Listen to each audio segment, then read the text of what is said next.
Hey there everyone, welcome back to our channel. Don't forget to like this video and subscribe if you haven't already, because tonight we're diving into a truly chilling story. Trust me, you won't want to miss a single second. Now let's jump right into the horror. It was the summer of 1987 in a quiet little town somewhere in the western United States. Despite the scenic hills and friendly folks, there was one place people refused to go near: a decrepit old house perched on Greystone Hill. The local rumor mill claimed it was haunted, cursed, or worse. Nobody stuck around long enough to figure out which. Michael had heard these rumors since he was a kid, mostly from his grandfather, who'd always mutter, "That place is no good, son. Best stay away." Still, the older Michael got, the more his curiosity flared. So, like any fearless, or maybe foolish college kid, he roped his three best friends, Tom, Sarah, and Ellie, into investigating that house for themselves. It was a late afternoon when they set off. The sky was an ominous gray, thick clouds hinting a storm might be rolling in. The trail leading up to Greystone Hill was lined with gnarled old trees, their twisted branches almost reaching out like skeletal arms.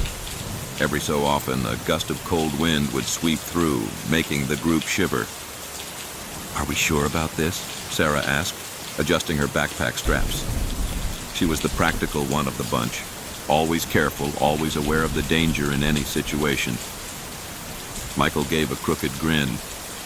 "Come on, we've been hearing these ghost stories our whole lives. Don't you want to see if there's actually anything inside?" Tom, the jokester, shot Sarah a wink. "We can't let all those tall tales go to waste, can we?"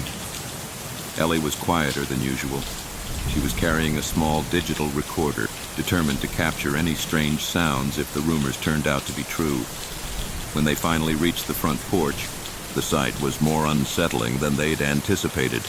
The wooden planks were rotted through in places, the windows broken, and the once white paint had peeled to the point where only a few pale flakes clung to the siding. Michael laid a hand on the door. "Guess we're going in," he said, voice a bit shaky despite his forced confidence. The front door creaked open like a wounded animal. Right away they were hit with the stale odor of mold and dust. The living room was silent save for the faint rustle of cobwebs shifting in the breeze. Broken furniture sat scattered across the floor, and shattered glass crunched underfoot. Tom switched on his flashlight. The narrow beam revealed ancient wallpaper hanging in tattered strips, and scurrying shadows that might have been mice. Sarah exhaled, her breath coming out in a visible puff. "It's freezing in here." "That's weird," Ellie muttered, hugging her arms. "It's the middle of summer." Michael walked deeper into the living room, shining his flashlight around. "I've got a bad feeling about this place. Let's, check out the upstairs?" No one else seemed eager, but eventually they agreed. With every step up the old staircase, the wood beneath them groaned ominously. Something about it felt alive, or at least aware of their presence.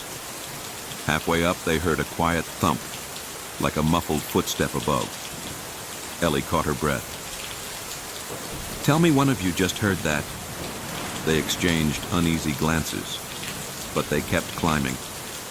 At the top of the stairs, they found a long hallway lined with closed doors. A faint draft made the overhead light fixture swing, throwing eerie shadows across the peeling wallpaper. Then one of the doors at the end of the hall creaked open, on its own. Sarah grabbed Michael's arm. "Okay, can we leave now?" Michael swallowed hard. "We've come this far. Let's just see what's in there." He tried to keep his composure, even though a chill was crawling up his spine. The door opened to a small bedroom. Despite the broken window, the air felt oppressively heavy, like something invisible pressed against their lungs. An antique dresser stood against the far wall. Its mirror was intact but dusted over, reflecting distorted shapes in the darkness. Suddenly, a soft whisper seemed to echo from the corner, impossible to make out. Ellie flipped on her recorder, her heart pounding like a drum. She whispered to the others, "I'm picking up some weird static. Let's just stay quiet for a second." They stood still, hearing only the pounding of their hearts. Then came a voice, faint but distinct. "Don't stay." Tom jerked backward, nearly dropping his flashlight. I heard that, right? That wasn't just me?" Before anyone could respond, the overhead light flared, bright for just a moment, then snapped out, plunging them into total darkness. A cold, unnatural breeze blew through the room, and a growling moan reverberated through the walls. "Everyone out now!" Michael shouted. They dashed into the hallway. The floor suddenly felt like it was tilting, as if the house itself was shifting. The sound of footsteps, heavy, deliberate, pounded from somewhere above them. But there was no floor above them. Or was there? Panic surged. They sprinted downstairs, ignoring the creaks and moans of protest from the old steps. The front door slammed shut just as they reached it, but Michael yanked it open with a desperate lunge. They poured out onto the porch, hearts racing. Outside, the wind picked up, swirling leaves in violent gusts. Though they were free of the house, the sense of foreboding lingered in the air. Sarah was shaking. "What was that voice? It told us not to stay. Something in there. It didn't want us around." Ellie checked her recorder. "I've never seen anything like this. The static's off the charts." Tom swallowed hard. "Well, we got our evidence. Let's call it a day." But Michael stood there, breath ragged, gazing back at the rotting facade. Despite the terror, a flicker of curiosity burned in his eyes, like the house still held secrets he desperately wanted to uncover. Most people would have chalked that up as more than enough of a scare. But over the next few days, Michael found himself obsessing about the experience. He replayed the voice in his head. It hadn't sounded angry, more like a warning. Whose warning? When he suggested a return trip, the group's reaction was unanimous. No way. Sarah reminded him they barely escaped last time. Tom cracked a joke to lighten the mood, but made it clear he was spooked. Ellie was on the fence. Curiosity tugged at her as well, but fear still lingered. Eventually, Michael convinced them to do more research. They delved into local archives at the town's old library. Buried in yellowed newspapers and dusty ledgers, they discovered references to a family named Bartlett who had lived in that house decades ago, until tragedy struck. According to cryptic reports, the family vanished mysteriously, and the place was left vacant ever since. A journal entry from the 1930s mentioned a rumor of dark rituals in the basement, along with sightings of a spectral woman in white wandering the halls. Another mention said folks heard voices telling them to stay away. Ellie's eyes flicked over the text, her voice shaking. Whatever happened there, it's bigger than just haunted. Could be something truly evil. Tom exhaled slowly. I can't believe we're even considering going back. But I get it. It's not every day you find a place so active. Sarah rubbed her temples. Just promise me we'll be careful. If things get crazy again, we bail. Michael nodded, gratitude in his eyes. Absolutely. We'll be in and out. They arrived at dusk a few nights later, armed this time with stronger flashlights, a couple of cheap motion sensors, and portable cameras. Stepping inside was no less unnerving. The same musty odor clung to the air, the same chill drifted in every corner. It was Ellie who noticed the faint footprints in the dusty floorboards near the living room. They seemed to lead toward a back room. She shuddered. We didn't come this way last time. They followed the trail to what appeared to be a pantry, except when Michael tapped on the walls, one panel gave off a hollow echo, a hidden door. With some prying, he managed to pull it open, revealing a narrow flight of stairs, spiraling down. The smell that wafted up made them gag, damp earth and something rotten. Sarah's stomach turned. I've got a real bad feeling about this. Michael nodded, but curiosity burned in his mind. If there's some old basement down there, we might find out what happened to the family. They descended carefully, lights bouncing off damp stone walls. The further they went, the more the walls seemed to close in. It was uncomfortably cold. The stairs ended at a small chamber lined with ancient bricks, mold creeping over them like cancerous veins. Tom's flashlight caught something on the wall, symbols or runes scratched into the bricks. It looked like a bizarre language, swirling and jagged. "Guys," Ellie breathed, "this is definitely not normal." In the center of the chamber sat a crudely built wooden table, stained dark. A chain dangled from the low ceiling, and rusted metal implements lay scattered around. The stench was nauseating. Even Tom, who usually cracked jokes when nervous, was silent. Sarah's flashlight revealed more markings across the walls, reminiscent of some kind of twisted ceremony. This must be what the locals referred to, a ritual site. Suddenly, the entire basement air seemed to tighten. They heard a faint sobbing sound, echoing as if from underground passages. Ellie turned on her recorder again. I can't see anyone, but it's so clear. It's right here." Michael took a step forward. "Hello?" he called softly. The sobbing paused. Then in a voice that sounded both near and far at once, "Why did you come back? Leave us, please." A wave of cold despair rolled through them. Sarah felt tears prick her eyes, unbidden, like the sorrow in that voice was contagious. Tom's flashlight flickered violently, then something banged from behind. They spun around. Nobody there. The voices now seemed to swirl, sorrowful but also urgent. "Run. Don't stay. It's coming." All at once, the chain overhead rattled like it was being yanked. Ellie screamed. The lights flashed off and on again in a strobe-like effect, revealing glimpses of a dark figure at the edge of their vision, just for a split second each time. Michael's instincts kicked in. "Move. Get back upstairs now." They scrambled up the narrow staircase. As soon as they emerged into the pantry, the hidden door slammed behind them with an echoing thud. The entire house felt as if it was trembling.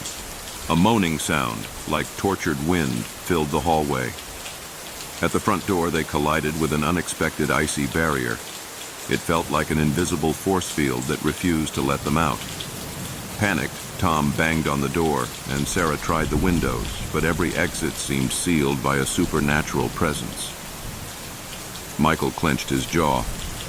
The house doesn't want us to leave. A sense of claustrophobic dread settled over them. The walls creaked, and it was like the entire structure was alive and angry. Ellie's voice trembled. "If it won't let us out, maybe we need to calm it down somehow, or figure out what it wants." Tom shook his head, wiping sweat from his brow. "How do you reason with a haunted house?"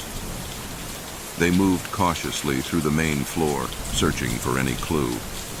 That's when a portrait on the wall caught Sarah's eye. It was so faded and covered in grime, but after wiping it off, she could make out a woman in a white dress standing with a stern-looking man and two small children. The plaque read, "The Bartlett Family, 1929. Sarah pointed. "Is that the family who disappeared?" Michael recognized the name from the library. "Must be." Ellie's digital recorder crackled. The needle spiked, capturing disjointed whispers again.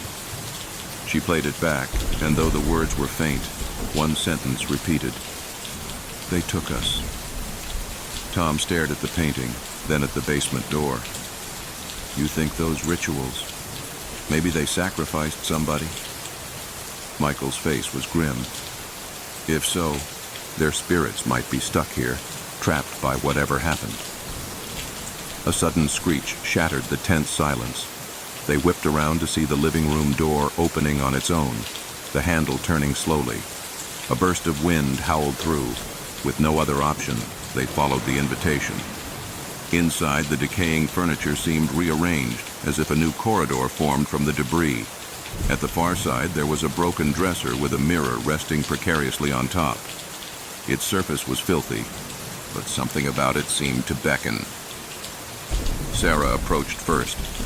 She glimpsed her reflection in the mirror's grime, then realized a second reflection was behind her, someone in white. She spun around, but found only empty space. The reflection, though, remained.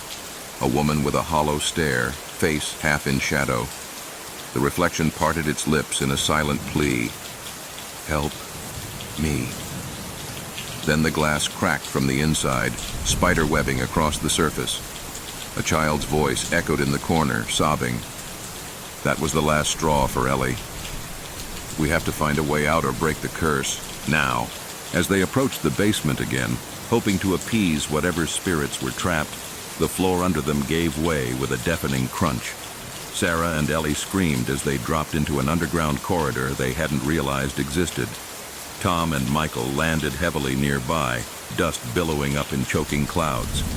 They found themselves in a hidden tunnel lined with old stone, like the foundation of an older structure beneath the house.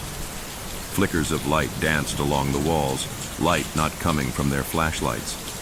It felt as though they'd just slipped into some other dimension. A faint chanting sound echoed through the passage. The voices were distorted, overlapping, moaning, lamenting. The corridor twisted deeper, revealing more cryptic symbols. At the end, they discovered a heavy wooden door with iron hinges. It glowed with faint, sinister red lines, as though infused with unearthly energy. Despite every instinct screaming to turn around, they pushed the door open.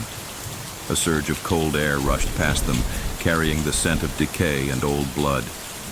Inside was a large chamber, part natural cave, part man-made altar. The floor dipped into a murky pool of water that glowed in a dull, unnatural light. Dark, slimy shapes floated near the surface. Bones? Possibly. In the center rose a stone platform marked with those bizarre runes. As if controlled by an invisible force, the platform exuded a pulse, like a heartbeat. Ancient relics lay scattered. Chalices, broken knives, and tattered books. Michael brushed dust off one of the books. Could these be the records of their rituals? Ellie nodded, scanning the pages. Her face paled. They spoke of summoning some entity to gain everlasting power. It demanded sacrifices. Sarah, meanwhile, was pulled toward the platform. Something about it resonated with her. Against her better judgment, she placed a trembling hand on the stone's carved symbols. Instantly, she felt a jolt of icy pain shoot through her arm. She gasped, stumbling back. "Sarah!" Tom shouted, trying to help her. "I'm fine," she managed, though her hand bore a faint mark, a bizarre symbol that glowed before fading into her skin. "What was that?" The chanting grew louder, swirling around them. The pool of water near the platform rippled wildly. Suddenly, a shape emerged, a twisted, monstrous figure with elongated limbs, half covered in pale, scaly skin. Its eyes were pits of blackness, and its mouth hung open in a silent wail. Michael's flashlight flickered, revealing glimpses of the horror lunging their way. Tom snatched up a broken shard of metal, brandishing it like a weapon. But the creature shrieked, and the entire cavern vibrated, making it nearly impossible to keep their footing. Ellie recorded frantic audio. She wanted proof, but she also prayed they'd survive to play it back later. "Move! We gotta move!" she screamed. The beast swiped at them, claws scraping across stone, leaving deep gashes. Water splashed everywhere, reeking of death. Sarah clung to Michael, her heart pounding so loud she could hardly think. The symbol on her hand throbbed with heat. In a frantic burst of courage, Tom slashed with his makeshift blade at the monster's side. It recoiled, howling in rage. Michael and Ellie tried to guide Sarah around it. Another thrash from the creature nearly knocked them into the water, but they dodged at the last second, sending stinging droplets across their faces. Then came a low rumble, a quake from the depths of the chamber. The runes on the stone platform glowed bright, as if reacting to Sarah's new mark. A swirling light burst forth, forming a dark, swirling gateway in the air behind the altar. It was like staring into a void, but beyond it they glimpsed faint shapes, a twisted, grayish landscape. As soon as it appeared, the monstrous figure turned to the gateway, letting out a guttural shriek, like it was being summoned or called somewhere else. Then it lunged at the group again, desperate to drag them with it. Michael realized they had a split second to act. "Everybody, get to that portal, or we'll be done for," he shouted, uncertain whether it was even a real exit or just another nightmare. The creature howled. Tom shoved it aside, ignoring the searing pain in his shoulder. One by one, they dove through the swirling darkness. It felt like being pulled underwater by a violent current, or yanked through a vacuum. The last thing they heard was the monster's furious roar, then everything went black. They landed hard on cold, barren ground, coughing and gasping. When they came to their senses, they found themselves not in the house basement, but in a bleak, desolate landscape. The sky overhead churned with dark purple clouds streaked by faint lightning. The air stung with a sharp, metallic odor. Nearby, twisted trees, leafless and black, creaked in an unnatural wind. Ellie clutched her tape recorder. "Where are we? This can't be Earth." Tom helped Sarah to her feet. Her mark glowed faintly still. "Some kind of other dimension?" he guessed. "I don't see the creature. Did it follow us?" Michael surveyed the horizon, unsettled by how silent everything felt. "Feels like we jumped straight out of the frying pan and into the fire." They had no choice but to move forward. The ground cracked beneath each step, releasing small puffs of foul-smelling gas. In the distance stood broken structures, like the remains of a once thriving city, now crumbling under an eternal gloom. As they got closer, they noticed half-buried sculptures, worn by time.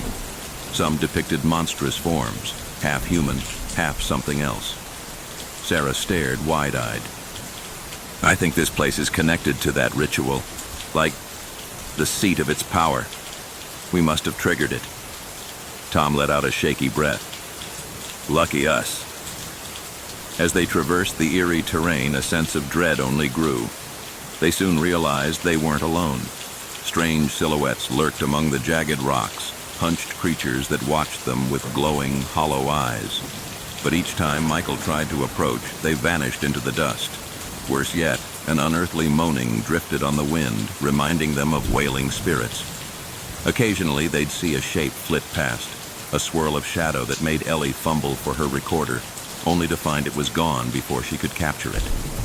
Sarah kept glancing at the symbol on her hand, which occasionally pulsed with warmth.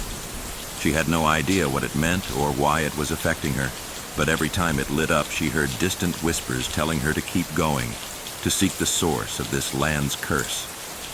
Michael tried to keep their spirits up. "We'll find a way home. There has to be a way out, just like there was a way in." Tom nodded, though he didn't look confident. "We gotta at least try." In the distance, they noticed what looked like ruins of a castle or fortress perched atop a rocky rise. Tall spires broken, walls collapsed. A flicker of strange blue-green flame shimmered near its center. Drawn by the possibility of answers, the group trudged toward it. They came upon the crumbling remains of an ancient city. It stretched far, riddled with collapsed arches, half-toppled towers, and wide plazas choked with debris. The closer they got to the fortress at its heart, the more they sensed a malevolent force. The air grew colder, the wind sharper. At what might have been a grand courtyard, they discovered a massive stone statue depicting a monstrous deity, part human, part serpent, coiled in a ring, devouring its own tail. The statue's eyes were empty sockets, yet they felt watched. Ellie whispered, "Look at all this. So many people must have lived here once." Sarah swallowed.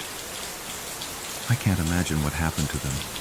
Maybe they were all sacrificed, or turned into those creatures we keep glimpsing." A flicker of movement drew their attention to a side corridor. They found a row of columns leading into a central hall. The roof had caved in long ago, letting that strange purple sky show through. At the far end was a dais with a black altar, faintly luminous with swirling runic lines, similar to those in the basement back home. Sarah stepped closer, drawn by the glow. The mark on her hand glowed back in response. She felt a painful tug, like the altar was feeding off her energy. Ellie and Tom scanned the shadows, weapons at the ready, while Michael rushed to Sarah's side. "You okay?" he asked. "We can't lose you here." She forced a reassuring nod. though she was trembling inside. Just a bit dizzy. I think this altar is part of the same power that cursed that house. We might find a clue here. Ellie rifled through some tattered parchments scattered on the altar. They were written in the same twisted script. She deciphered a bit. References to a dark crown or a crown of shadows, said to be the ultimate source of a being's power, perhaps the monstrous deity. If it was destroyed, countless souls might be freed. Tom put it together. So if we destroy that crown, maybe we undo the whole nightmare, both here and in our world. Michael pressed his lips tight. It's a plan, or at least a lead. We just have to figure out where that crown is. A sudden scraping noise echoed across the courtyard. The group froze. Emerging from a collapsed arch was a hunched figure, eyes aglow with ghostly light. As it lurched closer, they realized it was a woman with disheveled hair, wearing torn, tattered robes. Her face was gaunt, almost skeletal. Yet she seemed more human than the other creatures. She locked eyes on them, whimpered, and staggered forward. "Please, help me." Her voice was raspy, as though she hadn't spoken in years. Sarah rushed over, ignoring Michael's warning to keep distance. The woman collapsed into her arms, trembling.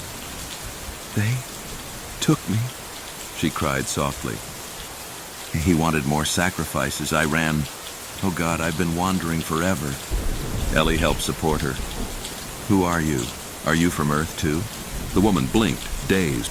I was taken from the old house. They said I had a pure bloodline to be a bride for the Dark One. They tried to bind me here. I escaped somehow." She paused, staring at the mark on Sarah's hand. "That symbol, it's the same they tried to force on me." The group exchanged stunned looks. Another human victim, presumably from decades past? Or had time worked differently here? Michael offered her water. "It's okay. We'll protect you. Do you know about the Crown of Shadows?" The woman nodded weakly. "Hidden in the deepest part of the fortress, guarded by those cursed creatures. They're the cult's remains, turned into monsters. If you destroy it, maybe the gate home reopens." Despite her frail state, she tried to stand. "My name is Anna," she whispered. "Let me help you." Now 5 in number, the group pressed on, guided by Anna's shaky recollections. They wove through labyrinthine corridors littered with bones, collapsed floors, and ominous carvings. The fortress seemed to breathe with each step, as if resentful of their presence. More than once, twisted silhouettes appeared at the edges of their flashlight beams, shadows of creatures or spirits, or both. But Sarah's glowing mark warded them off somehow. Each time the apparitions recoiled, hissing in fear or rage. Eventually they reached a large entryway with iron gates that had rusted off their hinges. Beyond lay a grand hall where crumbling columns supported a partially collapsed ceiling. At the far end, a massive throne carved of black stone. Above it loomed a mural depicting the monstrous deity wearing a spiked crown. The lines of the mural glowed faintly, throbbing in time with Sarah's mark. "This must be it," Tom said, swallowing. "Where the creature or the cult's leader once ruled." Michael braced himself. "Stay close. We need to find that crown." They cautiously approached the throne platform, scanning for signs of a hidden chamber. The oppressive weight of unseen eyes pressed down on them. Suddenly, a deep voice boomed, "You dare trespass in my domain?" A tall, hooded figure emerged from behind the throne, cloaked in swirling shadows. His face was veiled, only red, blazing eyes visible. The air around him shimmered with dark energy. Anna gasped. "He's the high priest. Or maybe something worse. He serves the Dark One." The priest sneered. "Your meddling ends here. The crown's power must never be undone, and you," he pointed a skeletal finger at Sarah, "will be the perfect vessel to sustain our master's rebirth." Sarah's hand burned. She gritted her teeth. "No, I'm nobody's sacrifice." The priest let out a mocking laugh. "We shall see." Without warning, the priest conjured tendrils of shadow that lashed out. Tom and Michael dove aside. Ellie ducked behind a column, helping Anna stay safe. Sarah, forced into close contact, felt her symbol flare up. A wave of light erupted from her hand, colliding with the priest's black energy. For a moment, the shadows peeled back, revealing glimpses of a twisted face beneath the hood, pale, inhuman features. The priest hissed, stumbling. "Go, we have to overwhelm him now," Michael yelled. He grabbed a broken metal rod from the debris, brandishing it like a makeshift spear. The priest recovered, launching another volley of dark bolts. They splintered stone columns, sending fragments crashing. Tom took a glancing hit, crying out in pain, but pushed forward, slamming the rod at the priest. Dark energy repelled him, knocking Tom to the floor. Sarah, drained but determined, lifted her hand again. She poured her will into that strange mark, ignoring the pain in her arm. An intense red-white light flared, momentarily lighting the entire hall. The priest bellowed in agony, forced to retreat. Part of his cloak tore, revealing a withered limb covered in scales. Anna shouted, "Now's our chance. The path behind the throne leads to the crown's chamber, I'm sure of it." Ellie helped Tom to his feet. Michael guided Sarah, who was panting, on the brink of collapse from channeling the mark's power. They dashed behind the throne, ignoring the priest's furious howls echoing behind them. A hidden passage opened into a smaller, domed room, a crypt-like vault. At the center stood a pedestal draped in tattered cloth. Atop it lay a black crown, spiked and ornate, etched with the same runes they'd seen everywhere. The air around it shimmered with malevolence. Anna's eyes widened. "That's it. The crown of shadows." A tremor of both fear and hope coursed through her. Sarah felt drawn to it, her mark pulsing. She could sense an immense power swirling around the artifact, one that bound hundreds, if not thousands, of souls in torment. Michael steadied her. "We have to destroy it right now." Ellie glanced over her shoulder, hearing the priest's enraged shrieks approaching. "But how?" Sarah remembered the research they'd done, those records about summoning destructive fire with the blood of the marked. She looked at her trembling hand. "I might be able to burn it, if I can focus the energy, like I did out there, but it'll cost me." Tom's face was pale, battered from the scuffle. "We don't have much time. Do it. We'll hold him off." Anna took Sarah's free hand, eyes brimming with tears. "We'll all help you." They circled around the pedestal. Outside in the corridor, the priest's footsteps thundered closer. The walls rattled. Sarah pressed her bloody hand, still cut from earlier wounds, against the crown's jagged metal. A scorching pain rocketed through her body. The runes flared bright red, twisting and fusing with the symbol on her hand. She screamed, tears of agony spilling down her cheeks. The crown itself began to glow, cracks forming along its surface. Behind them, the priest stormed in, cloak tattered, revealing monstrous features. He let out a roar of fury. "You will not destroy the Master's artifact!" Michael, Tom, and Ellie rushed to hold him back, brandishing makeshift weapons. The priest's strength was otherworldly. He hurled them aside with blasts of dark force. Anna tried to help, swiping a broken dagger at him, but was knocked to the ground. Sarah shut her eyes, mustering every last scrap of willpower. Burn it all," she gasped. The mark on her hand exploded in blinding light, funneling into the crown. The artifact screeched like metal on metal. In that split second, the priest lunged at Sarah, clawed fingers outstretched. A massive shockwave erupted from the crown, sending everybody flying. The priest was hurled into the wall, stones tumbling onto him. The crown cracked wide, swirling with red-black flames. Freed souls wailed, swirling upward in ghostly spirals. The entire fortress began to shudder violently, as though crumbling from the inside out. Sarah collapsed, the symbol on her hand burning away into a black scar. She felt her consciousness slip. Michael! The roof caved in around them. Michael hoisted Sarah into his arms. Tom and Ellie helped Anna up. The crown lay in pieces on the pedestal, still sizzling with supernatural flames.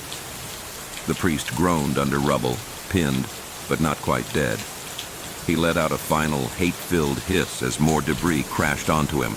cracks spiderwebbed through the floor. A swirling portal, similar to the one they'd arrived through, began to form in midair, flickering with uncertain energy. Perhaps in the crown's destruction, a gate had opened to allow the trapped souls to pass on, or to let the group escape. "Everyone, that's our way out, if it's stable," Michael shouted. The fortress quaked so violently it was hard to stand. Shadowy shapes poured from every corridor, half-rotted monstrosities shrieking in confusion as the realm tore apart. Anna looked at the swirling portal. "We have to try. We can't stay here." They sprinted, half running, half limping, dodging falling columns and thrashing horrors. The gate pulsed, flickering from large to small like a failing heartbeat. One by one, they leapt through. Tom first, then Ellie with Anna, and finally Michael clutching Sarah's limp form. They landed hard, air knocked from their lungs. When they blinked their eyes open, they realized they were on the front lawn of the old Bartlett house. The night sky was calm above them. No swirling purple storms, no monstrous creatures. The crickets chirped, and a breeze rustled the nearby trees. Tom lay sprawled on his back, letting out a shaky laugh. "We're home?" Ellie's eyes filled with tears. "Yes, I think we made it." Anna clutched a broken piece of the dagger, trembling as she took in the starry sky. "Thank you," she whispered. She never thought she'd see a normal night sky again. Michael turned to Sarah, who was unconscious but still breathing. The mark on her hand had become a dark burn, as if that unholy power had seared her flesh. He gently brushed her hair aside. "She destroyed it. She saved us." In the distance, the lights of the little town glowed faintly. It felt surreal to be back after everything.